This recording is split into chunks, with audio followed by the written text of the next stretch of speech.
momentum perayaan hari ulang tahun HUT ke-449 Kota Ambon di Lapangan Merdeka membawa berkah untuk para pedagang. Es krim keliling salah satu yang kecipratan rezeki di hari spesial itu. Mangkal di kasasan Lapangan Merdekan, gerobak kelilingnya seperti jadi magnet bagi para peserta upacara. Kepada tribunambon.com, si penjual es krim, Ahmad mengaku sudah mengantongi sekitar 400.000 kurang dari 2 jam. Dia pun mengaku senang, meskipun omset tak sebanyak tahun sebelumnya menyusul cuaca saat tengah diguyur hujan. Seiring juga dengan perayaan HUT Kota Ambon ke-449, Ahmad tak lupa untuk menyampaikan harapannya. Ia berharap, ke depan untuk Kota Ambon menjadi lebih baik dari sebelumnya.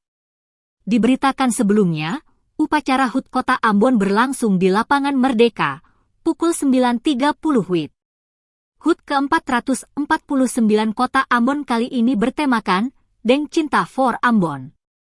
Meskipun saat memulai upacara diguyur hujan, semangat para peserta tidak surut. Mereka tetap mengikuti jalannya upacara dengan menggunakan payung dan juga jas hujan.